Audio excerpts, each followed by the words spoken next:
Edgardo Araya Cibaja, Partido Frente Amplio.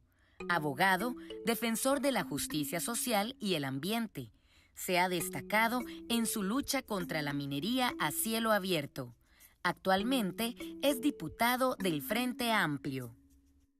Francisco Gamboa Soto, director ejecutivo de la Cámara de Industrias de Costa Rica, economista con amplia experiencia en comercio exterior, la competitividad y el desarrollo empresarial. Ha sido consultor del Banco Interamericano de Desarrollo y del Estado de la Nación, así como docente. Muy buenas noches, señor diputado y candidato presidencial don Edgardo Araya. Bienvenido. Muchas gracias, Francisco. Un gusto estar aquí compartiendo con usted y con toda la gente que nos está viendo y escuchando. El gusto es mío. Para realizarles esta entrevista, nosotros leímos con detenimiento el programa, el plan de gobierno que ha presentado el Frente Amplio y usted como candidato presidencial. Y déjeme decirle que posiblemente el enunciado o la premisa que en la que más coincidimos es en que, como ustedes mismos lo dicen, el reto económico inmediato más importante en la Costa Rica actual se llama empleo. Eso es lo que los costarricenses están necesitando, empleo. Así es. Y a partir de esa necesidad de empleo, nosotros hemos formulado una serie de consultas porque hay propuestas suyas que nos gustaría que nos amplíe porque en algún grado vemos que no necesariamente van en esa dirección. Entonces, a veces hay una diferencia de enfoque en el cómo, pero también empleo es nuestra preocupación. Así que sin más, vamos a iniciar esta serie de preguntas. Lo importante es estar de acuerdo en el qué, ¿verdad? Y el cómo, ahí lo vamos trabajando. El cómo a veces es tan o más importante que el qué. Pero empecemos, tal vez, y yo primero le quería hacerle un par de preguntas sobre finanzas públicas, siendo que la situación de desbalance de las finanzas públicas del país, especialmente del gobierno central, es bastante delicada, usted lo conoce. Y, por ejemplo, el gasto del gobierno central en remuneraciones ha crecido entre 2007 y 2017 en una década, una cifra del 236%. Y el gasto en transferencias, 308%. ¿Por qué razón, don Edgardo, en el programa de gobierno del Frente Amplio, cuando se habla del tema gasto del gobierno, únicamente se habla de los salarios de los altos jerarcas y no de entrarle al empleo público como un todo? ¿Conoce usted qué porcentaje representan los salarios de los altos jerarcas del gasto total en salarios? Esa es nuestra pregunta. ¿Por qué solo de los altos jerarcas? Bueno, primero porque hay que empezar dando el ejemplo y hay que empezar por los que normalmente no se sacrifican, ¿verdad? Si vamos a hablar de empleo público y vamos a empezar a plantear problemas o algunos cuestionamientos sobre algunas remuneraciones adicionales en el sector público, yo no quisiera que empezáramos a hablar de, por ejemplo, el sonaje que le pagan a un policía o la remuneración adicional que le pagan a un maestro o una maestra por irse a una zona alejada de su comunidad. Yo no considero que eso sea una remuneración de lujo, pero sí considero que es una barbaridad que el presidente ejecutivo o el gerente del Banco de Costa Rica o del Banco Nacional ganen 15 millones o 19 millones al mes. Es un escándalo. Entonces, si vamos a hablar de recortar gasto, si vamos a hablar de alguna manera, controlar eso, empecemos por los que más ganan. Esa casta política que, como usted ya lo vio aquí con el tema del cementazo, se ha repartido esos puestitos de poder durante muchos años, pues son los que primero tienen que empezar a ver. Pero ahí tenemos un problema, don Edgardo, que es, nosotros tenemos sobre todo en primera línea un problema de las finanzas del gobierno central. Y los jerarcas del gobierno central, todos sabemos, llámese ministros y viceministros, tienen salarios que creo que todos coincidimos, usted como diputado creo que lo puede coincidir al respecto, son salarios de niveles ni exorbitantes ni nada por el estilo. Hay definitivamente a nuestro criterio que cuando se habla del lado del gasto, porque una reforma fiscal no es solo entrarle a ingresos. ¿Cuánto gana un conserje de una escuela o de un colegio? O sea, ¿cuánto gana un guarda en ciertas instituciones. Estamos de acuerdo que hay instituciones, y eso sí es un tema en el que yo podría estar dispuesto a revisar, ¿no? Las inequidades que pueden haber entre una institución y otra. Pero cuando hablamos de empleo público, se habla, el problema es que aquí, en este cuatrienio en el que estaba en la Asamblea Legislativa, cuando se habla de gasto público, se mete a todo el funcionariado público en un mismo zapato.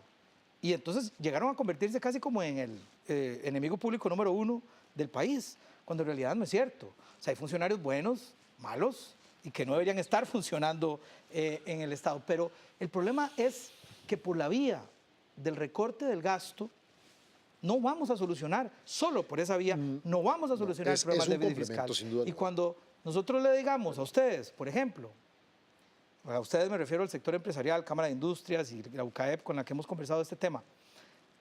Bueno, pues está bien, controlemos el déficit fiscal solo por la vía del gasto, hay que echar a 50,000 personas a la calle. Pues echamos. ¿Quién les va a comprar? Al sector privado.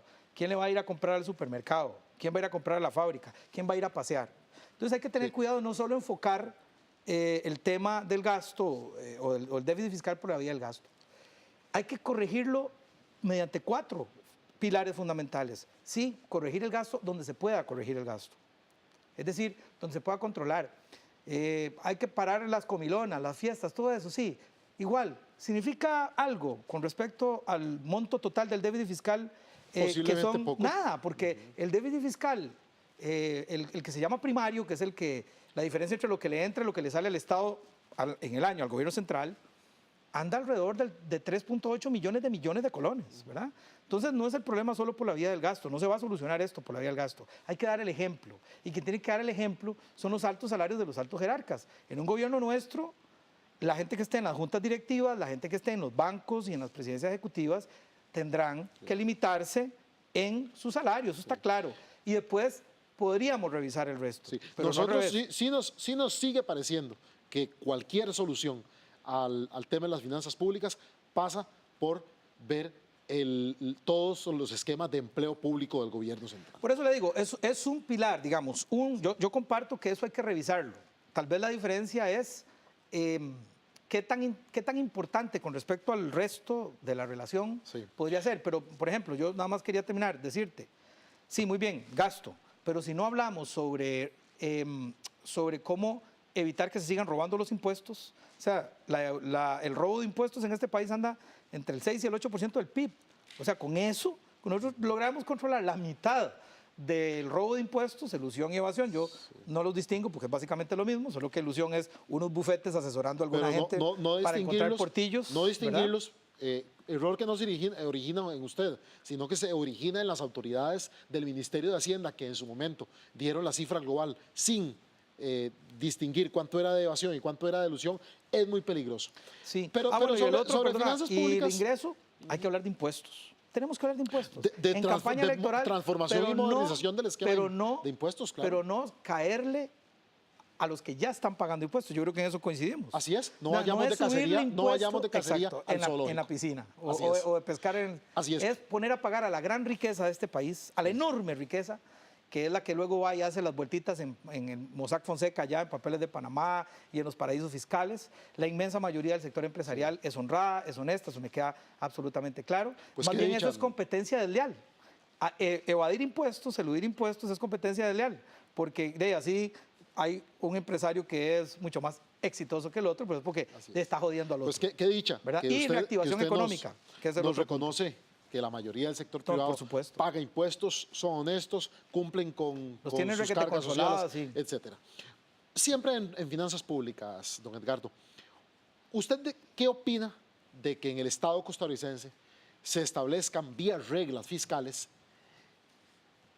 límites al crecimiento del gasto y al crecimiento del déficit del gobierno? Me parece muy peligroso, muy peligroso. Nosotros nos estamos oponiendo, y yo me opongo junto con la bancada nuestra, a esa propuesta de regla fiscal que está planteando la unidad, que está planteando Rodolfo Pisa, que yo quisiera que Rodolfo Pisa le explicara a la ciudadanía costarricense cómo pretende que el Estado recorte, que el gobierno central recorte más de 400,000 millones de colones por año, a partir de la aprobación de la regla fiscal. Es echar gente a la calle, no hay de otra. Si está en contra de esa, pero está a favor de algún tipo de regla fiscal. Mire, la responsabilidad nosotros podemos revisar el tema de eventuales reglas fiscales, pero no puede ser una que prácticamente meta al gobierno, meta al Estado en una camisa de fuerza que le impida Que más o menos responder esa a es la las lógica de situaciones. poner una regla fiscal. Lo que pasa es que si esa regla fiscal, si ese límite para que quienes nos están viendo y escuchando nos entiendan, que una regla fiscal es básicamente decir que a partir de tal déficit, entonces yo ya puedo recortar o dejar de pagar ciertas cosas. Vamos a dejar de pagarle al PANI, vamos a dejar de darle plata a la educación. ¿A dónde vamos a empezar a dejar plata o a dejar de dar plata con base en esa regla? A mí lo que me preocupa es que entonces el gobierno, mediante esa regla fiscal, entonces hay muy fácil saltarse las obligaciones constitucionales que ya tiene el gobierno, por ejemplo, Hay una al rigidez 8% enorme. de la educación, al PANI, ¿verdad? Porque ese recortismo, lo que hemos llamado nosotros recortismo austericida, que es recortar por recortar, y fundamentalmente va recortado hacia los sectores sociales, lo que hace es generar más pobreza más bien. Porque si no se le hacen las transferencias al PANI, si no se le hacen las transferencias a educación, los más afectados son las personas que ahorita están en una situación más jodida. Y entonces, peor, hacemos un círculo vicioso muy malo y eso es lo que queremos evitar. Entonces, hay que ser responsable fiscalmente, pero cuidado con esas reglas fiscales que podrían imposibilitar al gobierno de tener un muñequeo. Queda difícil que Lo que haya le ha espacio faltado para es mucha responsabilidad responsabilidad a los que han fiscal gobernado. sin reglas fiscales. ¿Verdad? Eso sí. Sí. Responsabilidad de los que han gobernado. Eso sí. No es tanto meter en una ley, porque ya hay una ley. Hay una regla fiscal que dice que no se puede financiar ingresos corrientes con deuda. Dice la misma. Hay una regla fiscal que establece eso. ¿Se cumple Pero esa ¿qué ha regla dicho la fiscal? Sala Constitucional? Ese argumento no puede ser válido si yo quiero dejar de cumplir derechos fundamentales. Salud, educación, ¿verdad? Trabajo. O sea, hay que tener mucho cuidado con eso. En talento humano, pasando de tema, porque para nosotros, como sector privado, como empresa privada, lo principal es nuestra gente, nuestros trabajadores. Bueno, eso es Esos importante. trabajadores que con gran esfuerzo que ha hecho el país han adquirido una serie de destrezas, capacidades y competencias que son muy valoradas por el sector privado. Aquí tenemos otras dos preguntas. La primera, ¿qué propone usted, don Edgardo Araya, para que el dinero, que no es poco, que se transfiere a las universidades públicas, se dedique a mejorar la calidad de la educación y a tener más cupos en las carreras que el mercado está necesitando y para tener más becas y más graduados, y no para financiar convenciones colectivas caras, abusivas y enormes salarios, sobre todo ligado en las universidades del Estado a la cantidad de tiempo que el funcionario lleva en su puesto? Sí, hay que revisar. El tema de que una universidad se le vaya mucho en salarios, pues es normal, porque su principal talento, su principal recurso es la gente. Que se vaya en salarios Podemos muy altos revisar. desmedidos. Yo no voy a defender que pueden haber o no situaciones que van a corregirse. En eso yo estoy claro. Nadie va a defender lo indefendible en eso. Pero ojo, las universidades invierten en talento humano también. Y entonces, bueno, es decir, es su principal recurso y por lo tanto, pues sí, obviamente es muy probable que la mayoría de la plata de las universidades sea para salarios. Pero, por supuesto que nosotros estamos absolutamente comprometidos en mantener el financiamiento del FES creciente en la medida que, en la medida que seguimos comprometidos con el 8% del Producto Interno Bruto de este país invertido en educación. ¿Estamos de acuerdo? Pero sí, efectivamente, hay que exigirle más a las universidades. Sin duda alguna. Y hay que exigirles, nosotros les estaríamos les exigiendo. exigiría Bueno, más? muy bien, acciones afirmativas. Tenemos que mejorar la manera en que se admite al estudiantado. Que hayan posibilidades de acceso, sobre todo para gente que viene de territorios o de sectores sociales y territoriales que están muy afectados, muy golpeados económicamente o socialmente, que tengan posibilidad de entrar, ¿verdad? De manera distinta, digamos, facilitarles el ingreso. Tienen que ir a las sedes regionales, tienen que ir a las regiones, ¿verdad? Tienen que profundizarse la regionalización de las universidades para que sea la universidad la que tenga presencia en las comunidades y no más bien la gente teniendo que emigrar a la meseta central. Tiene que exigírsele también mucho más interacción con la sociedad, mucho más participación en la comunidad. Y efectivamente yo coincido con usted de que hay que sentarse con el sector empresarial, con la academia, con el INA, hay que refundar el INA sentarse con el sector empresarial y decirle, bueno, a ver, ¿cuál es el perfil? ¿Cuál es el perfil que ustedes ocupan? Y a través de las universidades, y sobre todo el INA, que creo que tiene mucho más margen de acción, poder empezar a formar a la gente en lo que realmente se está necesitando. ¿Qué nos pasó con el INA? Y el INA se quedó en los 60, en los 70. Ya me contestó usted la segunda pregunta. El INA se quedó en los 60 y en los 70. Resulta que en esa época, ¿qué era lo que se ocupaba? Albañiles, constructores, mecánicos.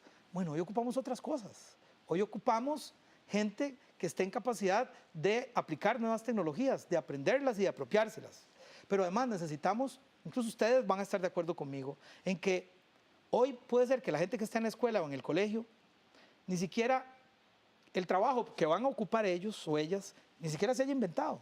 La revolución científica y tecnológica, la cuarta revolución corre industrial, a una velocidad impresionante, y lo mejor que nosotros podemos hacer desde la educación es darle a los chiquitos y a las chiquitas, y a las jóvenes y jóvenes, a las personas jóvenes, darles la posibilidad de adaptarse, de que tengan las herramientas para enfrentar un mundo que no sabemos cuál va a ser. Excelente, ¿verdad? Los términos en que usted plantea. Hay gente que puede estar estudiando carreras cuya vida útil ya no dure mucho más, ¿verdad? Y esa gente tiene que tener las herramientas para adaptarse a los nuevos tiempos.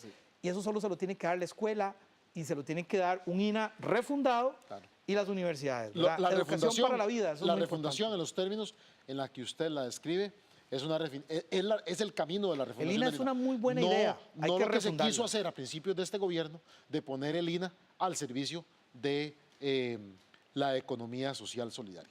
Bueno, mire, en materia de servicios públicos... En eso de la economía social podemos hablar mucho de eso. Pero ahora más adelante podemos hablar. No hay que quitarle tampoco a ellos. En materia de servicios públicos que son vitales para la producción, para la industria y para otros sectores económicos, para la industria lo son en gran medida, que son electricidad y combustibles. Aquí son varios temas que me gustaría tratar con usted. Arecep ha indicado recientemente que debemos reconocerle 7.000 millones de colones a Recope, a la refinadora costarricense de petróleo, aunque se debería llamar IMCOPE, importadora costarricense de petróleo, por el concepto de los beneficios de la convención colectiva. ¿Qué opina Edgardo Araya de ello? Y en general de las convenciones colectivas y de que todos los costarricenses, con los impuestos que pagamos, mantengamos privilegios y beneficios que la gran mayoría no tenemos. A mí me parece que las convenciones colectivas son un derecho constitucional de todo el sector trabajador, público y privado. O sea, Edgardo Araya está de acuerdo con que todos los consumidores de combustible paguemos de nuestros bolsillos esos 7.000 millones. No, Francisco, dije que el derecho a la convención colectiva, a negociar entre las personas trabajadoras y los patronos condiciones laborales distintas, obviamente mejores que las que da el estándar del Código de Trabajo, es un derecho constitucional que tienen los trabajadores privados y los trabajadores públicos. Ya quisiera yo que en el sector privado hubiesen más convenciones colectivas, como existen convenciones colectivas en algunas bananeras. Beneficios extra bueno, pero salario. El tema es que no satanicemos las convenciones colectivas, que es un derecho humano fundamental. Pero déjeme nada más decirle una cosa. ¿Usted sabe cuánto significa en la intermediación de Recope, en un litro de combustible súper, de 610 colones, pongámosle? ¿Cuánto significa la intermediación de Recope? Incluyendo no solo la convención colectiva, todo lo demás, los costos, el mantenimiento del equipo. ¿Sabe cuánto significa eso?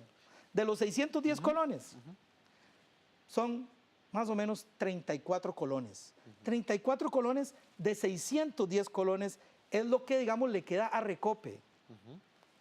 Y dentro de esos 34 colones está el costo de mantención de todo el equipo, de toda la infraestructura, los salarios, ahí sí, algunos temas de convenciones colectivas, que no digo que puedan haber inequidades en esas convenciones colectivas, pero Francisco, eso es lo que significa en el precio del combustible. Aunque sea una fracción de esos 34 colones, Recope, yo sé que los costarricenses lo recibirían muy bien. Quitemos Recope. ¿Quién va a venir a hacer la intermediación que hace Recope de gratis? ¿Alguien no va a venir a hacer de gratis? No, pero sin esas convenciones colectivas. Y esos 34 colones y dejándole el mercado, la distribución de energía al sector privado, sin que el Estado pueda controlar algo tan estratégico como mantener el combustible para que todo este país se mueva. El Estado no tiene que ejercer una actividad para controlarla o supervisarla. Hay muchas actividades ¿Quién se va a hacer ejercidas por el sector privado. ¿Quién se va a hacer cargo de la distribución en un mercado así de grande? ¿Sabe qué va a pasar? si se llegara a quitar Recope, Sí. que se sustituiría el monopolio público que tiene Recope en la distribución de combustible en un monopolio privado. ¿Y sabe Recope- qué? Ese monopolio privado no lo va a hacer gratis. La Y como no lo va a hacer sí. gratis a sus 34 colones, probablemente, como le va a pagar tal vez menos a los trabajadores, llegue a convertirse en 30 colones. ¿Y qué ganamos? Seguimos pagando el costo de combustible más alto, porque no es ahí en donde está el problema. El problema está en los impuestos que se le han metido al combustible y a la calidad de este combustible. Uno que habla con la gente, yo estoy seguro que los costarricenses recibirían ciertamente muy bien Claro, lo que esa, pasa es esa que disminución. si queremos quitar Recope, que sea por las razones correctas. O sea, que la gente al final diga que hay que eliminar Recope, sepa que lo que va a eliminar ni siquiera son 34 colones, porque eso que hace hoy Recope, alguien lo va a tener Por que hacer. supuesto, Y entonces lo único que podría en hacer eso es que estamos le de estemos acuerdo. dando el negocito del Para- Estado a alguien en particular. Para tratar de cubrir este tema, aunque sea porque nos quedan 5 minutos. Usted sabe que el búnker y el gas licuado de petróleo son los combustibles usados por excelencia en la industria. Pero hay un combustible que es menos contaminante y más amigable con el ambiente que ellos, que es el gas natural. ¿Verdad?